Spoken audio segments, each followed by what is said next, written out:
Putusan Mahkamah Rakyat luar biasa. Pendahuluan. 1. Latar belakang mengapa Mahkamah Rakyat luar biasa. Tindakan pembangkangan konstitusi oleh rezim Jokowi secara sistematis terus terjadi di tengah situasi state capture.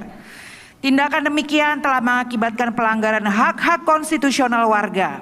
Rakyat kehilangan kendali atas negara, pertanggungjawaban menjadi kabur.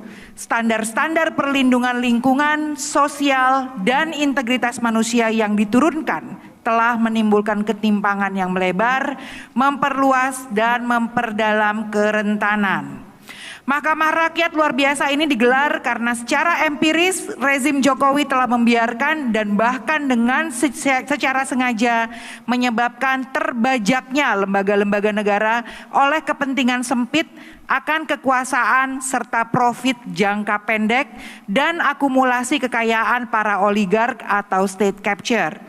Terbajaknya lembaga-lembaga negara tersebut pada akhirnya menghasilkan berbagai kebijakan yang secara langsung atau tidak langsung telah melanggar hak-hak konstitusional rakyat sebagaimana dijamin dalam Konstitusi Republik Indonesia. Tidak hanya itu, pengambilan kebijakan dilakukan secara ugal-ugalan di ruang-ruang tertutup tanpa partisipasi warga negara.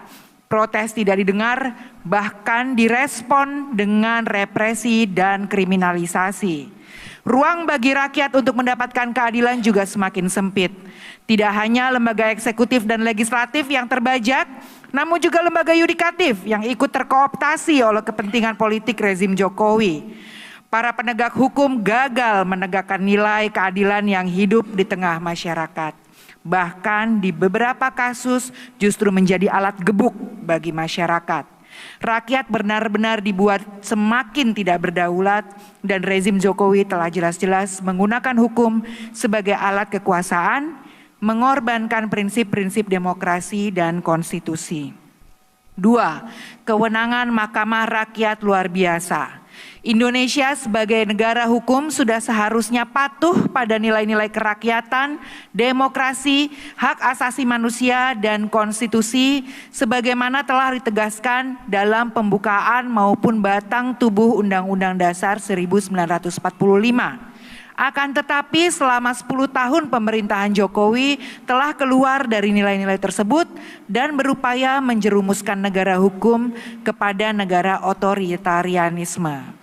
Dengan demikian, gugatan ini didasarkan pada hukum, hak asasi manusia, demokrasi, dan konstitusi. Bahwa rakyat sendiri selaku sang pengampu kedaulatan negara bertindak sebagai sang pengadil untuk menghukum pemerintahan Jokowi yang berkhianat pada negara hukum dengan cara melakukan pembangkangan konstitusi melalui serangkaian kebijakan yang dikeluarkannya serta tindakan aktif dan pengabaikan terhadap kewajiban hukumnya. 3. Pihak yang terlibat. A. Nama organisasi yang terlibat termasuk pengambil keterangan di wilayah-wilayah. Majelis Hakim Rakyat memberikan penghormatan setinggi-tingginya atas kerja keras dari berbagai pihak yang terlibat sehingga Mahkamah Rakyat luar biasa ini dapat terselenggara. Terima kasih kepada Yayasan Lembaga Bantuan Hukum Indonesia, Tren Asia, Indonesian Corruption Watch, Kontras, Lembaga Bantuan Hukum Jakarta, Enter Nusantara, Yayasan Cerah, Imparsial, Greenpeace, Jatam, Arus Pelangi, Sanggar Suara, ASEAN Sogi Kaukus, LBH Masyarakat, Transmen Indonesia, Purple Code, KASBI, LBH Bandung, LBH Semarang, LBH Yogyakarta, Social Movement Institute, LBH Surabaya, LBH Makassar, LBH Lampung, LBH Padang, LBH Palembang, Aliansi Jurnalistik Independen Indonesia, TAUD, LBH APIK.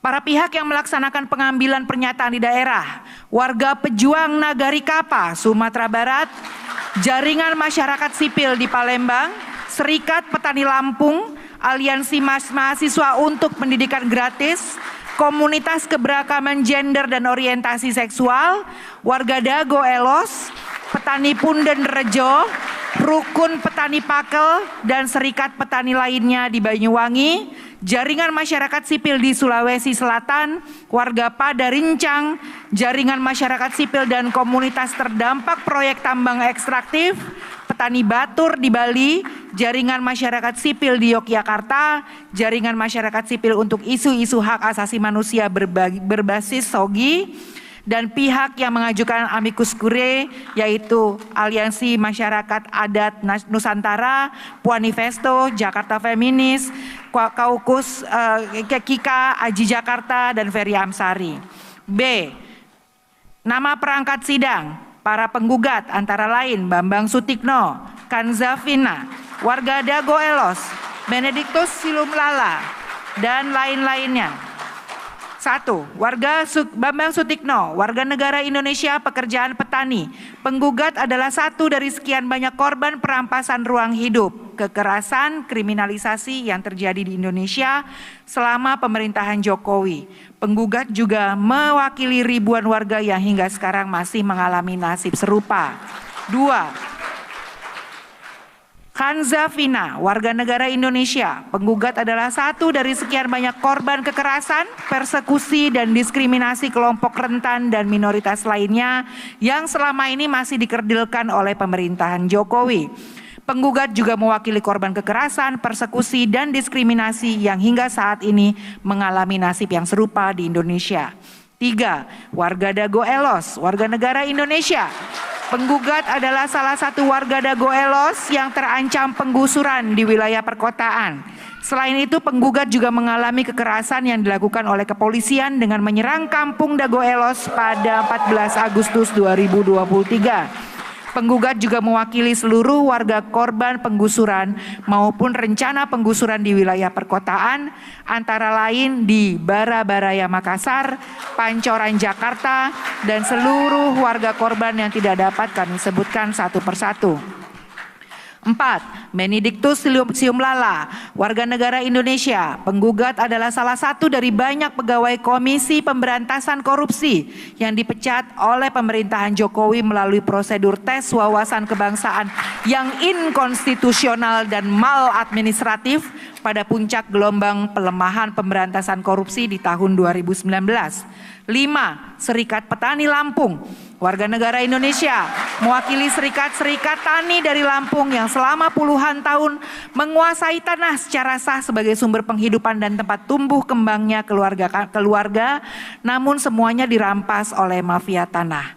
Penggugat juga mewakili seluruh petani, nelayan, masyarakat miskin korban perampasan lahan di kawasan perkebunan, kehutanan, infrastruktur, dan lain-lainnya yang dilakukan oleh mafia tanah. 6. Harik Anhar, warga negara Indonesia. Penggugat adalah salah satu mahasiswa dari sekian banyak korban yang menyuarakan sistem pendidikan yang menindas dan diskriminatif selama pemerintahan Jokowi. Penggugat juga mewakili jutaan warga negara Indonesia yang mengubur mimpinya karena ketiadaan infrastruktur dan kemahalan biaya pendidikan yang terhimpun dalam kebijakan selama pemerintahan Jokowi. 7. Neneng, warga negara Indonesia. Penggugat adalah satu dari sekian banyak korban kekerasan, militerisme, dan militerisasi yang terjadi selama pemerintahan Jokowi. Penggugat juga mewakili warga negara Indonesia yang mengalami pengusiran, kesakitan, hingga kehilangan nyawa akibat militerisasi pada saat pemerintahan Jokowi. 8. Suciwati, warga negara Indonesia. Penggugat adalah satu dari sekian banyak korban pelanggaran HAM berat yang dirugikan oleh kebijakan pemerintahan Jokowi. Nomor 9, Sunarno, warga negara Indonesia. Pekerjaan buruh. Penggugat adalah satu dari sekian banyak korban dari sistem perburuhan yang menindas dan memiskinkan. Penggugat juga mewakili jutaan buruh yang dari waktu ke waktu mengalami penghisapan, perbudakan, dan diskriminasi selama periode pemerintahan Jokowi. 10. Bivitri Susanti, warga negara Indonesia. Penggugat adalah salah satu dari sekian akademisi di bidang hukum. Penggugat juga mewakili akademisi yang khususnya terkait dengan isu pembajakan legislasi oleh pemerintahan Jokowi yang telah merusak sistem negara hukum dan demokrasi.